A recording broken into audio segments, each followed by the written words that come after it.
기독교 철학자이자 변증가인 C.S. 루이스가 쓴 나니아 연대기라는 소설이 있습니다. 이 소설은 제2차 세계대전 전쟁을 피해서 멀리 시골 마을로 피신을 간 아이들의 이야기입니다. 어느 날 집 안에서 언니 오빠들과 숨바꼭질을 하던 막내 루시가 숨을 곳을 찾다가 2층으로 올라갑니다. 2층의 빈 방에 있는 옷장에 숨게 됩니다. 그런데 그 옷장이 또 다른 세계, 환상의 세계인 나니아로 연결되는 통로였습니다. 옷장이 이를테면 나니아라는 세계로 들어가는 문이었던 셈이죠. 이처럼 문은 설레이는 그런 역할을 할 때가 있습니다. 그러나 때로는 문이 두려운 기능을 하는 경우도 종종 있습니다. 급작스러운 사고로 종합병원 응급실에 실려간 환자의 경우가 그렇겠죠. 이동용 침대에 몸을 의지한 채 의사와 간호사의 안내를 따라 수술실로 이동합니다. 하얀 병원의 천장을 바라보다가 이제 수술실 문을 통과합니다. 그 문은 생과 사의 갈림길이 될 수 있습니다. 그러니 얼마나 두려운 문이 되겠습니까? 취업을 열심히 준비하던 우리 학생들이, 청년들이 면접을 하기 위해서 들어가는 문은 또 어떻겠습니까? 면접 시험을 앞두고 문을 열 때, 면접관들을 만날 때 긴장을 안 할 수가 없겠지요. 이 문을 내가 다시 열고 나올 때에는 안도의 한숨을 쉬게 될 것인지 아니면 아쉬운 눈물을 흘리게 될 것인지 알지 못합니다. 이처럼 여러분, 문은 묘한 긴장을 일으킵니다. 두려움과 설레임이 같이 있다라는 말이에요. 바로 이런 맥락에서 보면 예수님께서 스스로를 나는 양의 문이다 라고 말씀하시는 것은 의미가 있습니다. 이 말씀은 내가 양들이 안전하게 다닐 수 있는 문이다 라는 것을 의미합니다. 아무렇게나 다니는 문이 아니라 안전하게 건강하게 내가 보호해 주는 문이라는 겁니다. 예수님을 문으로 삼아 드나드는 양들은 안전할 수밖에 없다 선언하시는 것이죠. 반면에 도둑은 어떻습니까? 도둑의 특징을 본문 10절이 이렇게 말합니다. 도둑이 오는 것은 도둑질하고 죽이고 멸망시키려는 것뿐이요. 도둑의 특징은 멀쩡한 문을 망가뜨리기도 하고 파괴시키고 또 문이 아닌 곳으로 들어가서 문 안에 있는 것을 빼앗아 오고 도둑질하고 망가뜨리는 일 하는 거 아니겠습니까? 여러분, 이게 요한복음 본문의 배경에서 보자면 이 바리새인들을 가리키는 것이었어요. 앞서 우리가 9장에서 보았던 것처럼 이 바리새인들은 예수님을 만나서 눈을 뜨게 된 이 시각 장애인이었다가 눈을 뜨게 된 사람을 출교시켜 버렸습니다.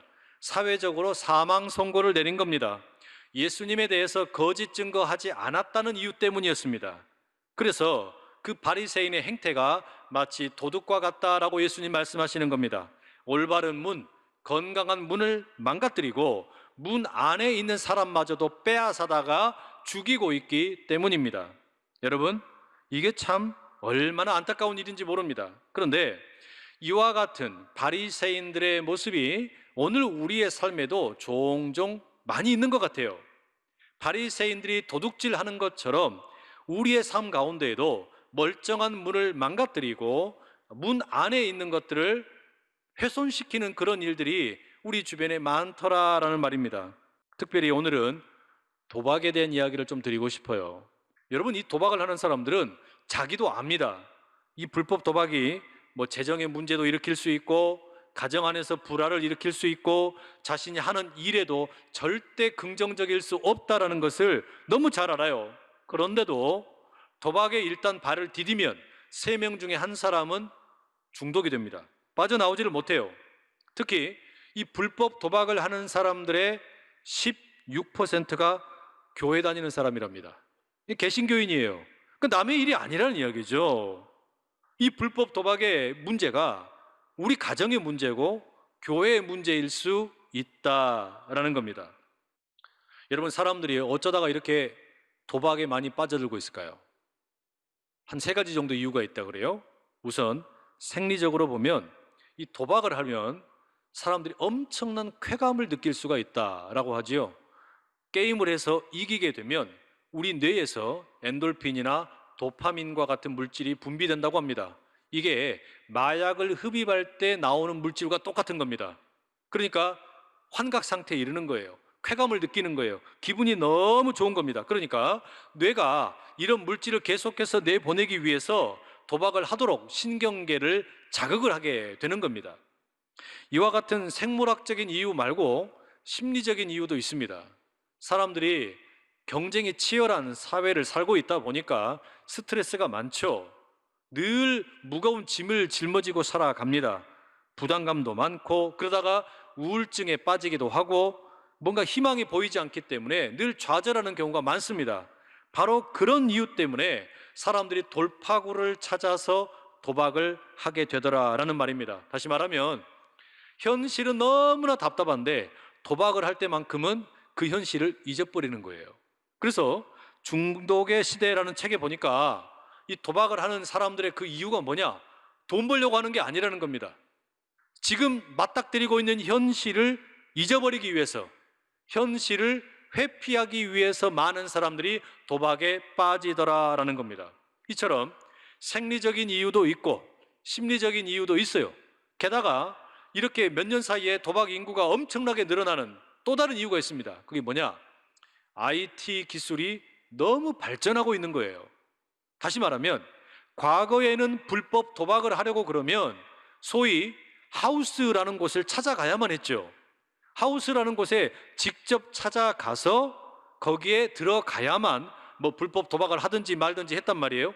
접근성이 용이하지 않았습니다. 그런데 이제는 뭐 인터넷만 터지면 핸드폰을 들고 누구나 도박을 할 수가 있게 된 거예요. 이게 이렇게 되니까 어떻습니까? 그게 젊은 청년들이든지 가정의 주부이든지 누구든지 이 도박에 쉽게 빠질 수 있게 되었다라는 말입니다. 심각합니다. 우리나라 근간을 흔들 수 있을 만큼, 가정들을 무너뜨릴 수 있을 만큼 어마어마한 이런 일들이 벌어지고 있어요. 대부분의 사람들은 이 도박의 폐해가 얼마나 큰지를 잘 알아요.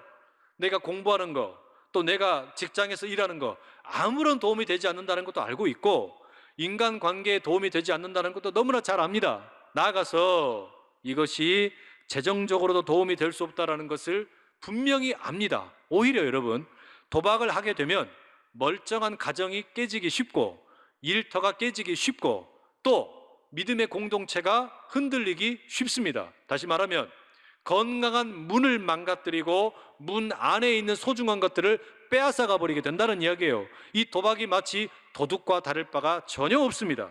자, 그럼 여러분, 이거 어떻게 해야 되겠습니까? 이런 어떤 도박에 중독되는 이런 일들이 많아지는 이 현실 가운데 어떻게 하면 좋겠냐라는 말이에요. 방법은 하나밖에 없어요. 그 도박으로 가던 걸음을 돌이키는 것밖에 없습니다. 도박으로 가던 그 발걸음을 그냥 완전히 끊어야지. 그것밖에 길이 없는 거 아니겠습니까?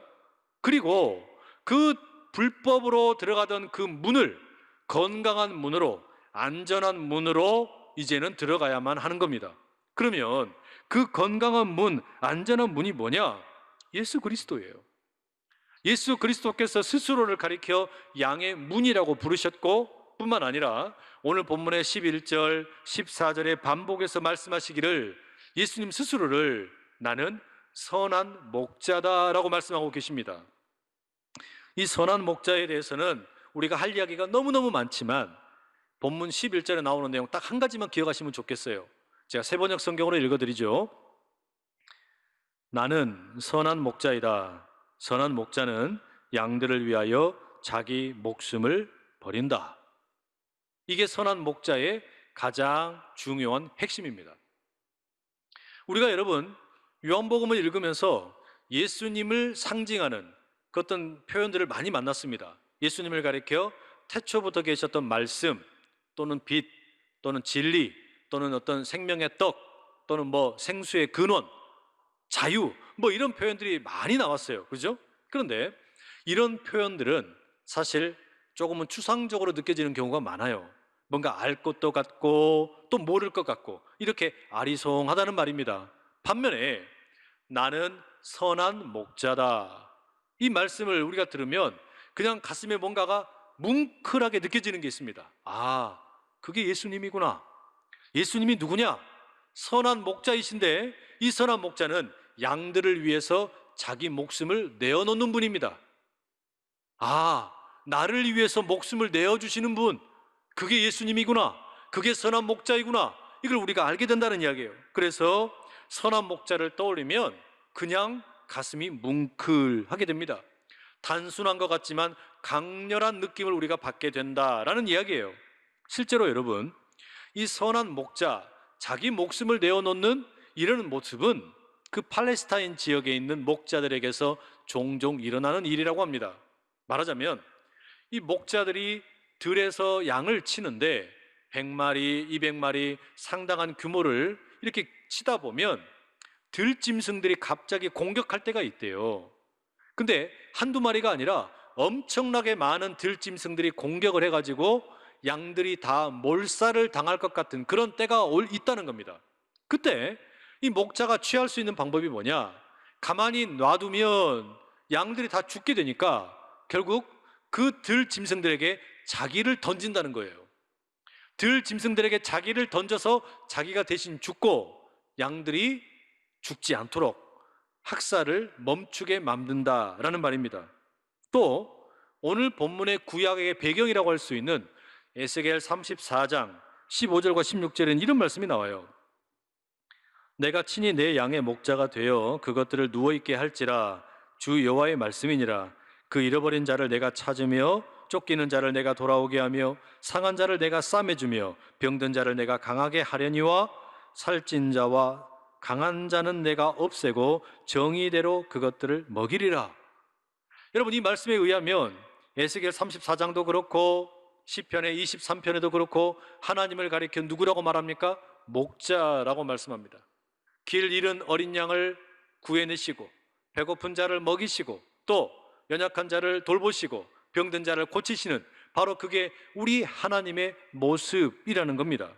그러면 팔레스타인에서 실제로 목축을 할 때의 어떤 그런 일상이라든지 구약 성경의 시편이나 에스겔의 말씀이라든지 이런 것을 비추어서 나는 선한 목자라고 말씀하시는 예수님의 이야기를 생각을 해보면 적어도 여러분 우리가 두 가지는 알게 돼요. 그 뭐냐? 하나는 예수님께서 실제로 양들을 위해 죽으러 오셨다라는 것이고, 또 하나는 바로 그것이 하나님 아버지가 하시던 일을 완성하는 거라는 의미입니다.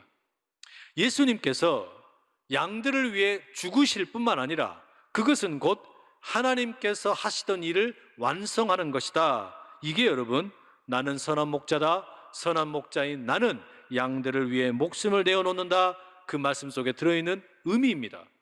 그럼 여러분, 선한 목자를 만나고 양의 문을 경험하게 될 때 양인 우리가 누리는 유익은 뭘까요? 그 선한 목자를, 그 양의 문을 경험하면서 우리가 얻는 유익은 뭐냐? 도대체 무엇을 우리가 얻게 되느냐? 도박이 아니라, 도적이 아니라, 다른 문이 아니라 왜 우리에게는 양의 문 대신 예수님이 필요하냐? 왜 우리에게는 선한 목자가 필요하냐라는 말이에요. 여기에 대해서 오늘 본문 9절이 이런 이야기를 들려줍니다. 내가 문이니 누구든지 나로 말미암아 들어가면 구원을 받고 또는 들어가며 나오며 꼴을 얻으리라. 여기 보면 여러분, 양의 문이신 예수님을 통해, 선한 목자이신 예수님을 통해서 우리가 얻을 수 있는 게 두 가지 있다라고 이야기해 줍니다. 하나는 구원, 또 하나는 꼴이라고 이야기합니다. 구원과 꼴이 양의 문이신 예수님을 통해, 선한 목자이신 예수님을 통해서 우리가 누리게 되는 복이라는 이야기입니다. 여러분, 이 순서가 참 중요합니다. 구원이 먼저 나오고 그 다음에 꼴이 나와요. 꼴이 나오고 구원이 나오는 게 아니에요. 구원이 주어진 이후에 진정한 꼴을 우리가 발견하게 된다는 이야기입니다. 그런데 우리가 여러분 지금 추수감사절을 보내고 있잖아요. 이 추수감사절에 우리가 감사할 것이 뭔가라고 생각을 할 때 주로 여러분 우리가 뭘 생각을 합니까? 꼴을 생각을 해요. 내가 올해 꼴의 양이 늘었는가? 아니면 꼴의 양이 줄었는가? 우리는 그걸 가지고 감사를 할 것인가 말 것인가를 결정하는 경우가 참 많습니다. 올해 내가 통장의 잔고가 늘었으면 감사하고 올해 매출이 늘었으면 감사하고, 우리 자녀의 성적이 올랐으면 감사하고, 우리 자녀가 학교를 잘 들어갔으면 감사하고, 그렇지 않으면 감사할 게 없다라고 생각하는 거예요.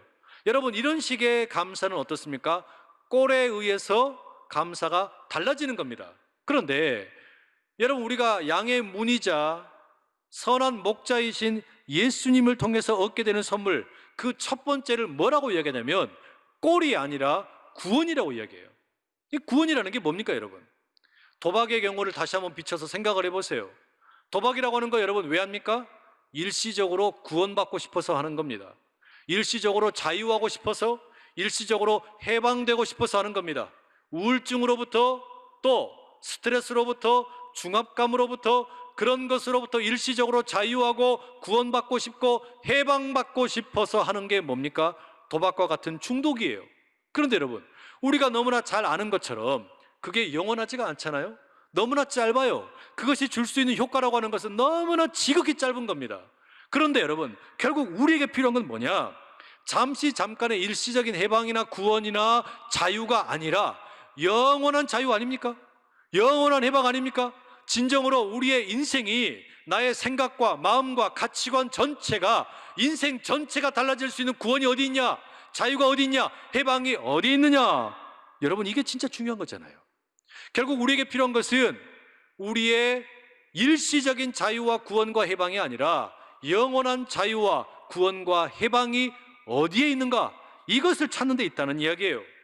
인생의 의미를 새롭게 할 수 있는 만남의 자리가 어디인가? 그것을 찾아야 한다라는 이야기입니다. 며칠 전에 신문에서 미국의 대통령 당선인 조 바이든에 대한 기사를 제가 읽었어요. 이분의 책상 위에는 수십 년간 간직해 오고 있는 이 조그마한 액자가 하나 있다고 그래요. 그 액자 안에는 이 2컷짜리 짤막한 이 만화가 담겨 있다고 합니다. 뭐 이런 만화입니다. 여러분, 이 만화는 보시면 Why me? 근데 Why not? 이 두 대사밖에 없어요. 이 만화의 주인공은 헤이가르라고 하는 아주 거칠지만 가정적인 이 바이킹입니다. 이 바이킹이 자신이 타는 배를 가지고 이렇게 항해를 하는데 폭풍우를 만나고 번개에 맞아서 침몰을 하게 됩니다. 그랬더니 하나님을 향해서 원망을 합니다. Why me? 아니 왜 하필 납니까? 아니 왜 나에게 이런 일이 있는 겁니까? 그렇게 항의를 하니까 하늘에서 하나님이 대답을 하시는 거예요. Why not? 왜 너는 안 되냐? 왜 너에게는 이런 일이 있으면 안 되지? Why me? Why not? 이 두 대화, 짤막한 대화인데 참 인상적이에요. 이 만화가 이 조 바이든 대통령 당선인과 깊은 관련이 있다고 합니다. 이분이 지금 78세가 되었다 그러죠. 그러니까 지금으로부터 약 한 50년 전에 1972년 이분이 29세의 나이에 미국의 상원 의원으로 당선이 됩니다. 젊은 나이에 유력한 정치인으로 발을 내딛게 된 겁니다. 기가 막힌 일이죠. 정말 즐거워하고 기뻐할 일입니다. 그런데 상원 의원이 되자마자 그의 부인과 딸이 교통사고로 죽게 됩니다. 그리고 그 사고로 인해서 두 아들도 엄청난 중상을 입게 됩니다. 그러니까 상원 의원이 된 것은 차치하고 이 가족의 죽음을 보면서 이 바이든이 아니 왜 하필 나에게 이런 불행이 닥쳤냐고, 아니 왜 나에게 이런 일이 생겼냐고 하나님을 원망하면서 거듭 그 이유를 묻고 따졌다는 거예요. 그때 이 바이든 당선인의 아버지가 그 낙심한 아들에게 이 짤막한 이 만화를 액자에 넣어서 선물로 줬답니다. 그리고 말했다는 거예요. 아들아, 이 세상이 너의 인생을 책임져야 할 의무라도 있느냐? 어서 털고 일어나라. 처음에는 아버지의 그 말이 너무나 서운했대요. 내가 지금 이렇게 힘겨운데 아니 어떻게 저렇게 냉정하게 말씀하시나? 그런데 시간이 지나고 지나면서 조금씩 깨달은 겁니다. 그게 뭐겠습니까? 왜 나에게만 이런 불행이 있냐고, 왜 나에게만 이렇게 아픔이 있냐고, 왜 나에게만 이렇게 커다란 인생에 상처가 있냐고 부르짖었는데 시간이 지나다 보니까 그렇지 않더라라는 걸 알게 된 겁니다. 무슨 말이겠어요? 나보다 더 큰 상처가 있고 아픔이 있고 눈물이 있는 사람들이 주변에 가득하다는 것을 발견했다는 겁니다. 여러분, 정말로 그러지 않습니까? 우리가 왜 양의 문이 필요할까요?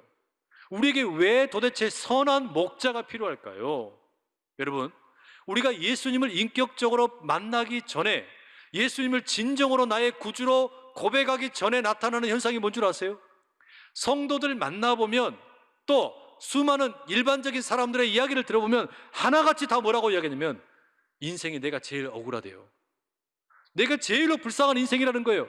나처럼 이렇게 불쌍한 사람이 없고, 이렇게 문제 많은 인생이 없고, 도대체가 재수 없는 인생이 없다는 거예요. 나 혼자 왜 이렇게 못 사는지 모르겠다고, 나 혼자 왜 이렇게 결혼이 제대로 되지가 않는지 모르겠다고, 자녀에 대한 운도 없고, 남편 운도 없고, 아내 운도 없고, 사업도 안 되고, 도무지 되는 게 하나도 없다고 불평불만투성입니다. 만나는 사람마다 다 그러는 거예요. 그런데 여러분, 우리가 예수님을 진정으로 만나게 되면 무슨 일이 생기냐? 양의 문을 지나가게 되면, 선한 목자를 만나게 되면 무슨 일이 생기냐? 여러분, 그 양의 문을 지나갈 때 뭘 보겠습니까? 그 문에 흥건하게 묻어있는 보혈을 보게 되는 거예요. 그 문에 이리저리 찢기고 상한 예수님의 몸을 보게 되는 겁니다. 아, 나는 나 혼자만 이렇게 세상에 버려진 것 같고, 내가 제일 불행한 것 같고, 나 혼자 문제가 아무것도 안 되는 것 같은 줄 알았는데, 나를 위해서 죽어준 분이 계시구나. 나를 위해서 자기 목숨을 버린 분이 계시구나. 여러분, 이게 발견되는 게 은혜예요. 이걸 깨닫는 게 구원이라는 이야기입니다. 여러분, 바로 거기에서 우리가 순간의 위로나 해방이나 자유가 아니라 인생을 새롭게 볼 수 있는 의미를 발견하는 거예요. 나 혼자 불쌍한 인생인 줄 알았는데, 그래서 나는 내버려진 인생인 줄 알았는데, 나를 위해서 죽으신 분이 계신데, 나를 위해서 자기 목숨을 포기한 분이 계신데, 그 양의 문에 들어가는 거, 여러분, 그걸 가리켜 예수님은 구원이라고 말씀하고 계십니다.